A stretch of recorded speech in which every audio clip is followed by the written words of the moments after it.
ছোটবেলায় যখন হাঁসগুলোকে এরকম সাঁতার কাটতে দেখতাম, শীতকালে বিশেষ করে, তখন আমি আমার মাকে প্রশ্ন করতাম যে মা, এই হাঁসগুলোর কি শীত লাগে না? তখন মা আমাকে বলতো যে তুই গিয়ে জিজ্ঞেস কর যে হাঁসগুলোর শীত লাগে কি না। আসলেই এই হাঁসগুলোর কি শীত লাগে না? ঠান্ডায় তো আমরা সবাই কাঁপছি, বাট এই হাঁসের কিন্তু কোনো ঠান্ডা নেই। দেখেন, তারা সাঁতার কাটছে। তো সকালবেলা চা খেতে খেতে এদেরকে দেখছিলাম আর এই ছোটোবেলার কথাটা মনে করছিলাম। হ্যালো এভরিওয়ান, আসসালামু আলাইকুম। যে যেখান থেকে আমার ভিডিওটি দেখছেন, আশা করি সবাই ভালো আছেন। আলহামদুলিল্লাহ, আমরাও ভালো আছি। কে কোথা থেকে আমার ভিডিওটি দেখছেন কমেন্টে জানাবেন। ছোটোবেলার একটা অদ্ভুত কথা আপনাদের সাথে বললাম। আসলেই ছোটোবেলার মনে হয় আমাদের সবার মনে এরকম কম বেশ অদ্ভুত কথা জাগতো, তাই না? যাই হোক, আজকে ঘুরতে চলে এসেছি চাঁদপুর 3 নদীর মোহনা, যেটাকে বড় স্টেশন বলে, ওইখানে।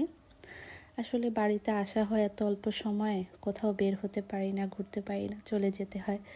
তো আজকে চলে যাব কালকে, তো আজকে ভাবলাম একটু ঘুরে আসি। আর এই তো এখানে আপনাদের ফুল দেখেই সে ফুল কেনার জন্য দাঁড়িয়ে গিয়েছে। সে বেছে বেছে আমার জন্য একটা সুন্দর গোলাপ ফুল নিয়ে নিয়েছে এবং সেটার পাতাগুলো নিজেই ছাঁটাই করছে নিজের মতো করে। আর হচ্ছে যে পাতাগুলোতে অনেক বেশি কাটা আছে সেগুলো বেছে বেছে তারপরে আমাকে দিয়েছে। ফুলটা খুব সুন্দর ছিল, একদম ফুটন্তও না আবার একবারে কলিও না। যাই হোক, এটা পানিতে রেখে দিলে অনেক দিন থাকবে আর আরও বেশি ফুটবে। তো এই তো 3 নদীর মোহনা, সবাই বলে যে পদ্মা, মেঘনা আর হচ্ছে ডাকাতিয়া, 3টা নদী এখানে একসাথে আছে। তো গিয়েছিলাম ঘুরতে একটু সময়ের জন্য। ছেলেকে বাসায় ঘুমে রেখে গিয়েছি, কারণ হচ্ছে সে বিকালবেলা একটু ঘুমায়, তো এই জন্য আর ওকে নিয়ে আসিনি। আর যেহেতু বাসায় সবাই আছে, সেজন্য রেখে এসেছি। আর এই যে এখানে আপনাদের ভাইয়া ফোনে এত বেশি ব্যস্ত হয়ে গিয়েছে, আর কি ঘুরবো, ফোনে কথা বলতে বলতেই সবাই পার করে দিয়ে বাসায় চলে এসেছি ফাইনালি। আর এই যে অংশটা দেখছেন, এটা হচ্ছে আমাদের বাড়ির সামনের নদী, পাড়ে যাওয়ার জায়গা। এটা হচ্ছে পরের দিন সকালে, যেদিন চলে আসব সেদিন সকালবেলা একটু গিয়েছিলাম। আমার ছেলে তো যাওয়ার পর থেকে এই জায়গাটাতে যাচ্ছে। এখানে হচ্ছে একটা প্রজেক্টের কাজ চলছে, যেহেতু এই নদীটা অনেকবার ভেঙেছে, তো কয়েকদিন পর পরই এটার ভাঙন শুরু হয় বা বছর খানিকের মধ্যে ভাঙন শুরু হয়।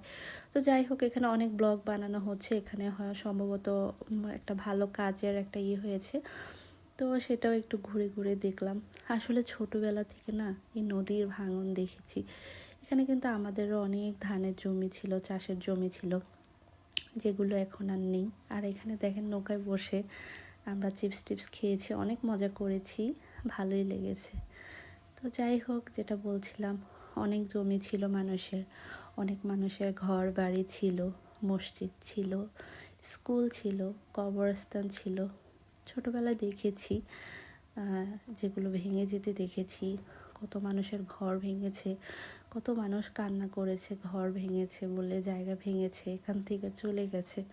এমন অনেকে চলে গেছে যাদেরকে ছোটোবেলা চোখের সামনে দেখেছি, কিন্তু তারা এখন আর এখানে থাকে না, যেহেতু জায়গা নেই।